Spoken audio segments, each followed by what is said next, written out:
Praise the Lord. கர்த்தருடைய பரிசுத்த நாமத்துக்கு ஸ்தோத்திரம். Wish you a happy blessed Sunday. Hallelujah. எப்படி இருக்கீங்க வாலிப பிள்ளைகளே? கர்த்தர் உங்களை சுகமாகவும் தங்க வச்சிருக்கிறாருன்னு நான் நம்புறேன். Hallelujah. நாம் ஆண்டவருடைய ஜனங்களா இருக்கிறோமா வாலிப பிள்ளைகளே? கொஞ்சம் சிந்திக்கலாமா? சகல ஜனங்களை பார்க்கிலும் நீ ஆசீர்வதிக்கப்பட்டிருப்பாய். Hallelujah. உபாகமம் 7ஆம் அதிகாரம் 14வது வசனத்துல நம்ம ஆண்டவர் கர்த்தராகிய இயேசு சொல்லியிருக்கிறார், வாலிப பிள்ளைகளே, சகல ஜனங்களை பார்க்கிலும் நீ ஆசீர்வதிக்கப்பட்டிருக்கிறாய். ஹல்லேலூயா. ஆபிரகாமை வேறு பிரித்து ஹல்லேலூயா அவனை பலுக பெருகி அவனை ஆசீர்வாதமான சந்ததியாய் அவர் மாற்றினார். அது ஆண்டவரால மட்டும்தான் முடியும் வாலிப பிள்ளைகளே. அப்ப எப்படி அந்த சகல ஜனங்களை பார்க்கிலும் நீ ஆசீர்வதிக்கப்பட்டிருப்பாய்? நம்மளுடைய தேவைகள் நாம் கர்த்தர்கிட்ட சொல்லும் பொழுது, அவருடைய கட்டளைகளை நான் கீழ்ப்படிந்து நடக்கும் பொழுது ஆண்டவர் நாம் அப்படியாக நடத்துவார் வாலிப பிள்ளைகளே. ஹல்லேலூயா. above all the people அப்படின்னா என்ன? எல்லா ஜனங்களை காட்டிலும், உலகத்தில் இருக்கிற எல்லா ஜனங்களை காட்டிலும் உன்னை ஆசீர்வாதகமா வச்சிருப்பார். அப்போ நம்ம ஆசீர்வாதமாக இருக்கணும்னா அவர் சொல்றதெல்லாம் நம்ம கேட்கணும்ல. நீங்கள் என் ஜனமாய் இருப்பீர்கள் என்று லேவியராகமம் 26ஆம் அதிகாரம் 12வது வசனத்துல சொல்லியிருக்கிறது வாலிப பிள்ளைகளே. நீங்கள் என் ஜனமாய் இருப்பீங்க. அவ்வளவு எவ்வளவு உரிமை இருந்தா ஆண்டவர் நம்மளை பார்த்து இப்படி சொல்லுவார். யோசிச்சு பார்த்திருக்கீங்களா? ஹல்லேலூயா.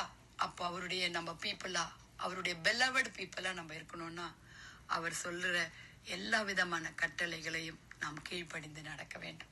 நம்மளுடைய ஆசீர்வாதங்களுக்கு அநேக தடை நான் முக்கியமா கருதுறது என்னன்னா, நம்மளுடைய டிசோபீடியன்ட்.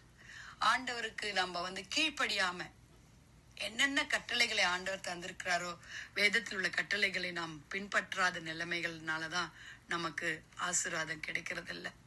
அதற்கும் மேல ஜெபம் நம்மளுடைய வாழ்க்கையில இல்லை. ஹல்லேலூயா. கர்த்தரை தெய்வமாய் கொண்ட மனுஷன் பாக்கியவான். அப்ப நம்ம என்ன பாக்கியவானா இருக்கணும்னா பிளஸட் பீப்புளா இருக்கணும் நம்ம, இல்லையா? அப்படி இருக்கும் பொழுது நம்ம ஆண்டவராக இயேசு கிறிஸ்து கிட்ட கேட்போமா, ஆண்டவரே நாங்க உங்க ஜனமா இருக்கணும், நாங்க உங்களுடைய சந்ததியா நாங்க உங்களோடு கூட நாங்க வாழணும், ஆண்டவரே எங்களுக்கு கிருபை தாங்கன்னு ஜெபிக்கலாமா வாலிப பிள்ளைகளே?